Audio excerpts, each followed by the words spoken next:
وسلموا على رسوله الكريم أما بعد فأعوذ بالله من الشيطان الرجيم بسم الله الرحمن الرحيم إن الله وملائكته يصلون على النبي يا أيها الذين آمنوا صلوا عليه وسلموا تسليما الصلاة والسلام عليك يا سيدي يا رسول الله وعلى آلك وأصحابك يا سيدي يا حبيب الله الصلاة والسلام عليك يا سيدي يا نور الله وعلى آلك وأصحابك يا سيدي يا محمد رسول اللہ صلی اللہ علیہ وآلہ وسلم۔ سب سے پہلے برگزیدہ گوش ملائک فخر السادات فخر الاولیاء پیر طریقت رہبر شریعت الحاج پیر سید محمود ذوالقرنین شاہ صاحب بخاری قادری المعروف حضرت پیر سید غلام دستگیر شاہ صاحب بخاری قادری دامت برکاتہم عالی زیب سجادہ نشین مرکزی سجادہ نشین الحاج پیر سید محمود ذوالقرنین شاہ صاحب بخاری قادری زیب سجادہ نشین قبلہ شریف کی سب سے بڑی درگاہ مدینہ الاولیاء بابا جی ٹوپی والی سرکار رحمت اللہ تعالی علیہ، محمود شاہ سرکار رحمت اللہ تعالی علیہ، اکبر شاہ سرکار رحمت اللہ تعالی علیہ اور سید المتقین چاند پیر سرکار رحمت اللہ تعالی علیہ۔ اللہ تعالیٰ کا بے پایا لطف و کرم احسان کہ آج اس نے ہمیں ایک مرتبہ پھر نماز جمعہ میں جمعہ المبارکہ کی نماز بھی ادا کرنے کے لیے یہاں پر آیا اور حضور علیہ الصلوۃ والسلام کے اس محبتوں اور پیارے مہینے جو برکتوں والا ہے، جو رحمتوں والا مہینہ ربیع الاول شریف ہے، جس میں آقا علیہ الصلوۃ والسلام کی آمد ہوئی، ہمیں جمعہ المبارک میں یہاں اکٹھے ہو کر مجھے آپ کو حضور علیہ الصلوۃ والسلام کی پیاری باتیں سنانے اور آپ سب کو سننے کی توفیق عطا فرمائی۔ اللہ تعالی ہمارا یہاں اپنی بارگاہ میں قبول فرمائے۔ حضرات، یہ مہینہ حضور علیہ الصلوۃ والسلام کی آمد کا مہینہ ہے۔ اس مہینے میں دلوں کے آنگن آباد ہو جاتے ہیں۔ اس مہینے میں دلوں کی روشنیاں اور ذہن جو ہے وہ آقا علیہ الصلوۃ والسلام کے صرف گجرے گانے پر مجبور ہو جاتے ہیں، اور صرف یہ مہینہ حضور کا نہیں بلکہ تمام صدیاں حضور کی ہیں، زمانہ حضور کا ہے اور کل کائنات حضور علیہ الصلوۃ والسلام کی ہے۔ اللہ تعالیٰ نے فرمایا کہ حضور اگر تجھے آپ کو پیدا نہ کرتا لولاک لما اظہرت ربوبیہ، اپنا رب ہونا ظاہر نہ کرتا، اور جب اپنا رب ہونا ظاہر نہ کرتا تو کائنات کی پھر کوئی چیز پیدا نہ کرتا، نہ شمس و قمر ہوتا، نہ شجر و حجر ہوتا، نہ بزرگ و ثمر ہوتا، کوئی کائنات کی کوئی چیز پیدا نہ ہوتی۔ اور اسی لیے حضرت جابر نے جب پوچھا کہ یا رسول اللہ صلی اللہ علیہ وآلہ وسلم بتائیے کہ سب سے پہلے اللہ تعالیٰ نے کائنات میں کس شخص کو پیدا فرمایا؟ فرمایا کہ اے جابر، سب سے پہلے اللہ تعالیٰ نے تیرے نبی کے نور کو اپنے نور سے پیدا فرمایا۔ اس وقت نہ جن و انس تھا، نہ جن تھا، نہ پرند تھا، نہ کائنات کی کوئی چیز تھی، نہ انسان تھا، نہ فرشتہ تھا، نہ ملائکہ تھے، کوئی چیز نہ تھی جب تیرے نبی کے نور کو اپنے نور سے پیدا فرمایا۔ تو سب سے پہلے آقا علیہ الصلوۃ والسلام کا نور وجود تھا۔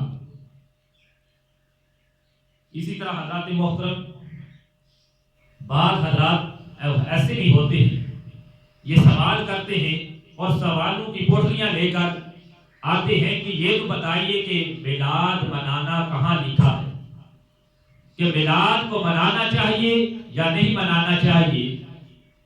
تو میں ان سے کہتا ہوں کہ بات اگر شمع کی چل رہی ہو اور پروانہ آ کر کہے کہ مجھے دلیل دو، تو یہ کیسا پیار ہے، یہ کیسی محبت ہے۔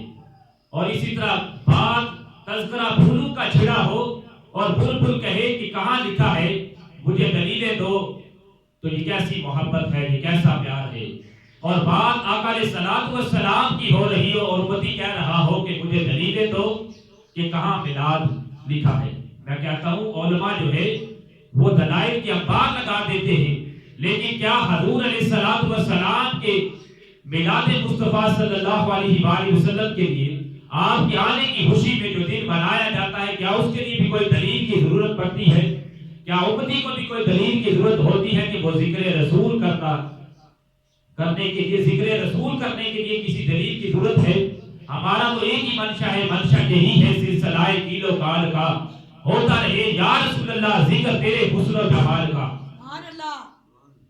اور امام شافعی فرماتے ہیں کہ میرے پیارے حبیب علیہ الصلوۃ والسلام کی، میرے مندوب کی باتیں چھیڑو، حضور علیہ الصلوۃ والسلام کی باتیں چھیڑو، کیونکہ ان کا ذکر، حضور کا ذکر ایک ایسی کستوری ہے، جو اس کو چھیڑتے چلے جاؤ گے خوشبو زیادہ سے زیادہ پھیلتی چلی جائے گی، کستوری زیادہ سے زیادہ پھیلتی چلی جائے گی۔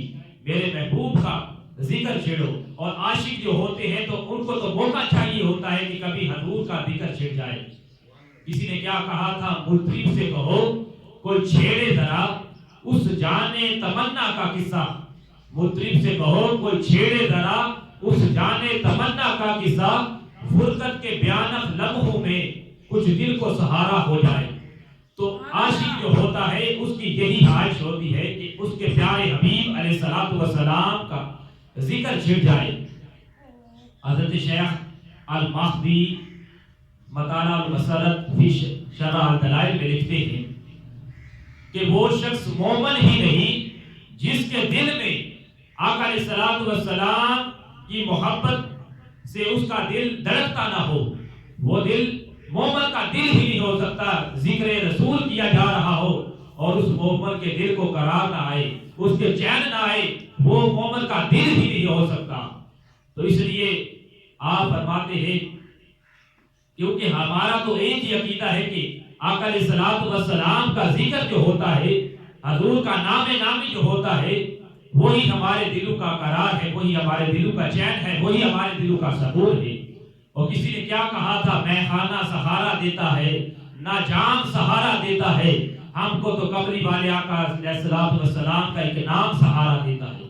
تو ہمیں تو حضور علیہ الصلوۃ والسلام کا نام نامی جو ہے وہ ہمیں سہارا دیتا ہے۔ انور مسعود ہے تو مزاحیہ شاعر، جب انہوں نے نعت لکھی، حضور کی تعریف لکھی تو انہوں نے قلم توڑ دیے، لکھا کہ میٹھا میٹھا ان کا نام لبوں پر آئے، ان کا نام لبوں پر آئے، میٹھا میٹھا منہ ہو جائے، ان کا نام لبوں پر آئے، میٹھا میٹھا منہ ہو جائے، اور ان کے بول بہاروں جیسے، ان کے بول بہاروں جیسے اور اصحاب ستاروں جیسے، ان کے بول بہاروں جیسے اور اصحاب ستاروں جیسے، ان سا نہ کوئی اور کوئی، ان سا نہ کوئی اور کوئی، اور ان سے بچھڑ کر لکڑی روئی، ان سا نہ کوئی اور کوئی، ان سے بچھڑ کر لکڑی روئی۔ اور جب وہ سیر کو جایا کرتے، جب وہ سیر کو جایا کرتے تو بادل ان پر سایہ کرتے۔ تو آپ نے شرینی انداز میں دل نشینی پیدا کر دی۔ سامعین نے جب انہوں نے یہ نعت لکھی، سامعین واہ واہ کر اٹھے۔ اسی طرح حضرت محترم آقا علیہ الصلوۃ والسلام کے ایک صحابی تھے، حضور کا ایک گزر مدینہ منورہ کی گلی سے ہوا، دیکھا کہ ایک مکان ہے، اس کی تعمیر آپ کو پسند آئی، تو آپ نے پوچھا یہ کس کا گھر ہے؟ فرمایا کہ فلاں انصاری صحابی کا ہے۔ تو آپ حضور علیہ الصلوۃ والسلام پہ آگے چل دیے، اور صحابہ کرام نے اس انصاری صحابی کو بتایا کہ حضور علیہ الصلوۃ والسلام کا گزر آپ کے گھر کے سامنے سے ہوا ہے، لیکن انہوں نے پوچھا کہ حضور علیہ الصلوۃ والسلام نے کیا کہا؟ فرمایا کہ کچھ انہوں نے ناپسندیدگی کا اظہار فرمایا اور آگے چل دیے۔ تو اس شخص نے کیا کیا؟ کردار لی اور کردار لے کر اپنے مکان کو زمین کے برابر کر دیا. زمین کے برابر جب کر دیا تو حضور علیہ الصلوۃ والسلام کا 2-4 دنوں کے بعد پھر وہی اس گھر کے سامنے سے گزر ہوتا ہے. آپ دیکھتے ہیں کہ وہ مکان جس کی طرز تعمیر آپ کو پسند نہ تھی، اس صحابی نے کردار لے کر اس کو گرا دیا، زمین کے برابر کر دیا. بلایا کہ پوچھا صحابہ کس صحابی کا؟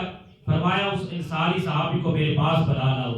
جب وہ صحابی آ گیا تو کہا کہ تو نے یہ کیا کیا؟ فرمایا حضور آپ کو یہ بات پسند نہ تھی، آپ کو یہ مکان پسند نہ تھا، آپ نے ناپسندیدگی کا اظہار کیا، آپ میرے گھر کے سامنے سے آئے اور چل دیے، تو لہذا میں یہ سمجھا کہ حضور کو اس کی طرز تعمیر پسند نہیں آئی، تو میں نے کردار لیا اور اس کو زمین کے برابر کر دیا. تو آقا علیہ الصلوۃ والسلام تو یہ میں اور آپ دیکھیں کہ ہمارا کیا کیا حضور کو پسند نہیں. اپنی طرز معاشرت سے لے کر اپنے ولیمے کی زندگی سے لے کر امور سیاست تک اور کاروبار تک، اپنی قطع سے لے کر کیا کیا ہمارا حضور علیہ الصلوۃ والسلام کو پسند نہیں ہے. ہمیں اپنا محاسبہ احتساب کرنا چاہیے. اسی طرح حضرات محترم آقا علیہ الصلوۃ والسلام کی ایک اور صحابی تھی. حضور کی مجلس لگی ہوئی ہے، صحابہ آقا علیہ الصلوۃ والسلام کے سامنے بیٹھے ہوئے ہیں. ایک صحابی آیا اور کہنے لگا کہ یا رسول اللہ صلی اللہ علیہ وآلہ وسلم، آپ کو آ کر آگے سے اسلام کرنے لگا. حضور علیہ الصلوۃ والسلام نے منہ پھیر دیا. جب منہ پھیرا تو وہ دوسری طرف سے ہو کر پھر آگے آپ کے چہرہ انور کی جانب آیا اور سلام آپ کو کہنے لگا، سلام کرنے لگا. آپ نے پھر منہ پھیر دیا. تو جب منہ پھیر دیا تو صحابہ اکرام سے کہنے لگا، پوچھنے لگا ساتھی صحابیوں سے کہ حضور کی ناراضگی کی وجہ مجھ سے کیا ہے، ناراضگی کی وجہ کیا ہو سکتی ہے. تو صحابہ اکرام نے، تمام صحابہ اکرام جو بیٹھے ہوئے تھے ان پہ غور کیا. دیکھا تو جائے کہ حضور علیہ الصلوۃ والسلام کی ناراضگی کی وجہ کیا ہے. جب انہوں نے اس سے بتایا کہ تمہاری ناراضگی کی ایک ہی وجہ ہو سکتی ہے، جو تم نے ہاتھوں میں انگوٹھی پہنی ہوئی ہے جو سونے کی ہے، یہی حضور کی ناپسندیدگی کا اظہار ہے، اس کو اتار دو. تو پھر آقا علیہ الصلوۃ والسلام کی وجہ سے بیٹھ جانا. اس صحابی نے انگوٹھی اتاری، حضور کو پکڑا دی. حضور نے پکڑتے ہوئے پھینک دی، کیونکہ شریعت کے مطابق سونا اور چاندی بھی جو ہے وہ حرام ہے.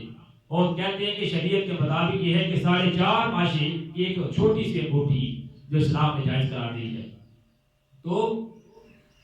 تو ہم دیکھیں کہ ہم آقا علیہ الصلوۃ والسلام کو صحابی نے جب انگوٹھی کو پھینک دیا اور مجلس میں بیٹھ گیا، جب مجلس جو تھی، جو محفل تھی آقا علیہ الصلوۃ والسلام اور صحابہ کرام کے درمیان لگی ہوئی تھی، جب اس کا اختتام ہوتا ہے تو پھر وہ صحابہ کرام کہتے ہیں کہ اب تو وہ انگوٹھی اٹھا لو، کیونکہ وہ قیمتی موتی ہے، انگارہ ہے، وہ تمہارے کام تو نہیں آئے گا لیکن تمہارے گھر والوں کے لیے، تمہاری بیوی کے کام آئے گا، قیمتی موتی ہے، اس کو اٹھا دو.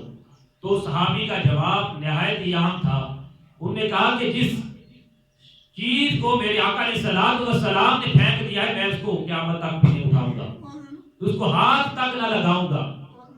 تو میں اور آپ دیکھیں کہ ہمارا آقا علیہ الصلوۃ والسلام کی ناپسندیدگی کا کتنا سا ہم سے کیا چیزیں ہیں جو حضور علیہ الصلوۃ والسلام کو ہماری پسند نہیں. اور محب جو ہوتا ہے، یہ میلاد مصطفیٰ کا موسم ہے. ہر جگہ حضور علیہ الصلوۃ والسلام کی محفلیں سجائی جاتی ہیں، حضور کے نغمے ترانے گائے جاتے ہیں. میں کہتا ہوں کہ گلی گلی، کوچے کوچے، کو بکو، کلیہ کلیہ، ہر چیز کو سجا دو. حضور کے آنے کی خوشی میلاد کا بانی اللہ تبارک و تعالیٰ بھی ہے. اور میلاد تیسرے پارے میں 80 نمبر آیت جو ہے وہ میلاد آقا علیہ الصلوۃ والسلام کا سب سے پہلے اللہ تعالیٰ نے فرشتوں سے، انبیاء علیہ السلام کی جماعت سے آقا علیہ الصلوۃ والسلام کی ولادت کا ذکر فرمایا. اسی طرح حضرات محترم آقا علیہ الصلوۃ والسلام نے فرمایا کہ جب پیارے حبیب علیہ الصلوۃ والسلام کا ولادت ہوئی تو سب سے پہلے انبیاء علیہ السلام کی جماعت سے اللہ تعالیٰ نے ذکر فرمایا. اور میلاد کا یہ موسم ہے، پورا ماہ نہیں، پورا مہینہ حضور کا نہیں، زمانہ حضور کا ہے، صدیاں حضور کی ہیں، کوئی کائنات بنی حضور علیہ الصلوۃ والسلام کی ہے. تو ہمارا باطن بھی میلاد منا رہا ہو، ہمارا ظاہر بھی میلاد منا رہا ہو. تو اس لیے ہمیں کوشش کرنی چاہیے، اور محب کی یہ کوشش ہوتی ہے کہ کہیں اس کے محبوب کا قصہ چھڑ جائے، کہیں اس کے محبوب کی باتیں ہونے لگیں، کہیں اس کے محبوب کا ذکر چھڑ جائے۔ محبوب کا جب ذکر چھڑ جائے تو وہ کیسا محب ہے جو محبوب کی اطاعت ہی نہ کرے۔ محبوب کی اطاعت اگر کرنی ہے تو پھر ہمیں آقا علیہ الصلوۃ والسلام کی سنت مصطفیٰ پر عمل کرنا ہوگا، ہمیں وہ تمام چیزوں کو اپنانا ہوگا جو آقا علیہ الصلوۃ والسلام نے کی۔ ہمیں تمام آقا علیہ الصلوۃ والسلام کی حیات مبارکہ کو اپنے سامنے رکھتے ہوئے، آقا علیہ الصلوۃ والسلام کی اسوہ حسنہ کو اپنے سامنے رکھتے ہوئے ہمیں اپنے زندگی کو گزارنا ہوگا۔ اسی طرح جو ہے عاشق جو ہوتا ہے اس کا یہی کوشش ہوتی ہے کہ اس کے محبوب کا ذکر چھڑ جائے، لیکن عاشق بنتے ایسے نہیں ہیں۔ کسی نے کیا خوب کہا تھا کہ عاشق ہر کوئی آکھے، عاشق ہر کوئی آکھے، پر عاشق بندہ مر کے، عاشق ہر کوئی آکھے پر عاشق بندہ مر کے، زہر پیادہ کوئی نہ پیوے پر عاشق پیتا مر کے۔ تو عاشق جو ہوتا ہے وہ اس کی یہی کوشش ہوتی ہے، جو محب ہوتا ہے کہ اس کا محبوب اس کو کوئی اشارہ کر دے، اسے کوئی بات کہہ دے تو وہ تو اپنی جان نچھاور کر دیتا ہے۔ تو ہمیں بھی اگر ہمیں برائیوں کو دیکھنا ہے، صوفیہ فرماتے ہیں برائی کو اپنے اندر تلاش کرو اور نیکیوں کو دیکھنا ہے تو دوسروں پہ دیکھو۔